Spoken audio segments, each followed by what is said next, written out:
If F1 had its own Hall of Heroes, Nigel Mansell would be at the top. Broken bones, fireballs, even a brush with cancer. Nigel Mansell has taken the worst the F1 world can throw at him and come back swinging. How? Well, let me tell you. Unlike many others, Mansell didn't have an easy life. Born on August 8, 1953, in Upton-upon-Severn, Worcestershire, his parents, Eric and Joyce Mansell, ran a tea shop. Mansell had a slow start to his racing career, using his own money to climb the ranks. After finding success in kart racing, he moved to the Formula Ford series, despite his father's disapproval. In 1976, Mansell won 6 out of the 9 races he entered, including his debut at Mallory Park, and then struck a tragedy. In 1977, during a qualifying session at Brands Hatch, Mansell broke his neck. Doctors said he was dangerously close to becoming a quadriplegic, that he'd be bedridden for 6 months, and that he'd never drive again. Mansell discharged himself from the hospital, went back to racing, and won 33 races, making him the 1977 British Formula Ford champion. Mansell raced in Formula 3 from 1978 to 1980. His first season started strong with a pole position and a second-place finish. The next season, he drove for David Price Racing. After his first win in the series at Silverstone in March, he finished 8th in the championship. He was consistent, but a crash with Andrea de Cesaris led to a massive cartwheeling accident, which he was lucky to survive.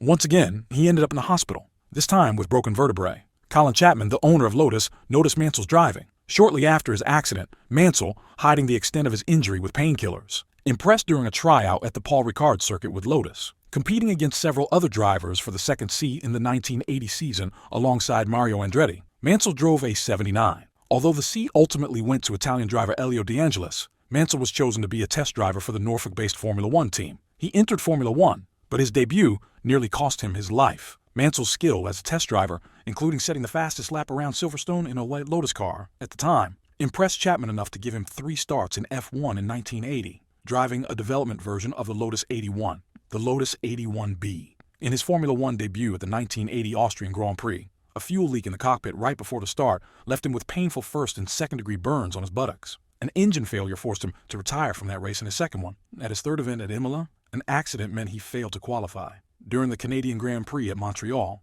team leader Mario Andretti's car was wrecked in a start line accident, so Mansell had to give up his car for Andretti to compete in his home race, the final race of the season at Watkins Glen in the United States. At the end of the season, Andretti announced he was moving to Alfa Romeo, leaving Lotus with a vacant race seat. Despite not being popular with sponsor David Thiem of Essex Petroleum, and much speculation in the press that Jean-Pierre Jarier would get the seat, Chapman announced at the start of the season that Mansell would fill the vacancy. Mansell's 4 years as a full-time Lotus driver were tough, as the cars were unreliable, and he was often outperformed by teammate Elio De Angelis. Out of 59 races with the team, he finished only 24. His best finish was 3rd place, which he achieved 5 times over the 4 years, including Lotus's 5th race of the 1981 season, which was only the 7th Formula One race of Mansell's career. Meanwhile, teammate Elio De Angelis won the 1982 Austrian Grand Prix and was frequently faster than the less experienced Mansell. Trouble started pouring in. In 1984, Mansell finished in the top 10 of the championship for the first time and took his first career pole position, though he still finished behind teammate De Angelis, who was 3rd in the championship.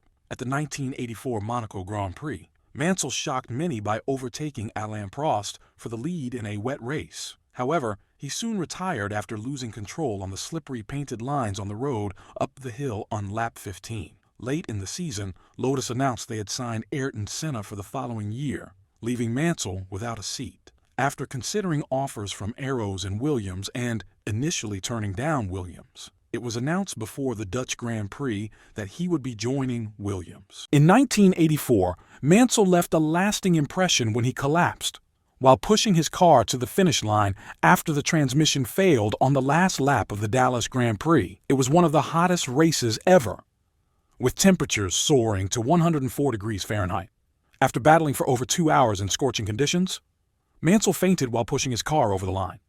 Despite the ordeal, he salvaged a 6th-place finish, earning a crucial championship point. He had led half of the race, starting from pole position, showcasing his determination and resilience under extreme circumstances. He then endured the fastest crash in Formula One history. During practice for the 1985 French Grand Prix, Mansell unintentionally set the record for the highest speed crash in Formula One history. Approaching the fast Courbe de Seine at over 322 kilometers per h on the Paul Ricard circuit's Mistral Straight, his Williams FW10 went off track. Mansell suffered a concussion, forcing him to sit out the race. Meanwhile, teammate Rosberg secured pole position and finished second behind Nelson Piquet's Brabham BMW. Mansell bounced back with a second-place finish at the Belgian Grand Prix in Spa-Francorchamps, and then celebrated his first victory in 72 starts at the European Grand Prix at Brands Hatch in England. He followed this success with another win at the South African Grand Prix in Kyalami. These victories marked a turning point in Mansell's career, establishing him as a Formula One sensation. In 1988, for the first time ever, Mansell was the lead driver for a team, having won more races in the previous 2 seasons than any other driver. But it's not sunshine and rainbows always, right? He then fell victim to a severe illness that abruptly halted his success. Mansell caught chickenpox in the summer of 1988, and his condition worsened after he bravely raced in the scorching heat of the Hungarian Grand Prix. This forced him to sit out the next 2 Grand Prix in Belgium, where Martin Brundle took his place, and Italy, where Jean-Louis Schlesser filled in. Missing the Italian Grand Prix at Monza meant Mansell couldn't experience the traditional welcome by the Tifosi, who were eager to greet him as a newly signed Ferrari driver for the 1989 season, after he had announced leaving Williams. In preparation for the 1989 season, Mansell became the final Ferrari driver personally chosen by Enzo Ferrari before his passing in August 1988. The rest of the year was marked by gearbox issues and various problems, like a disqualification at the Canadian Grand Prix, and a pit lane incident at the Portuguese Grand Prix that got him black flagged, leading to a ban from the next race in Spain. Despite these challenges, Mansell secured 4th place in the championship with Ferrari, thanks in part to his second win of the season at the Twisty Hungaroring for the Hungarian Grand Prix. During practice, Mansell realized trying to qualify high on the grid was futile, so he focused on setting up his car for the race, starting 12th on the grid, far behind his teammate in pole position. He wasn't considered a contender. However, he charged through the field and made a remarkable pass on world champion Ayrton Senna's McLaren Honda on lap 58, taking the lead and holding on to it to the finish line. Then came a time to retire.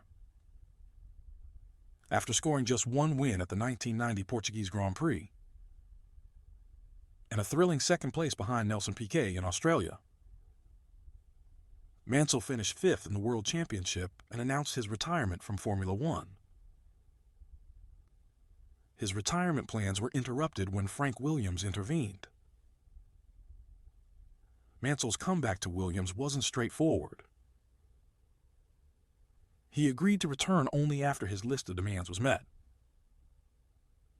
However, he eventually retired for good in 1995. Now that is how a legend lives his life, isn't it?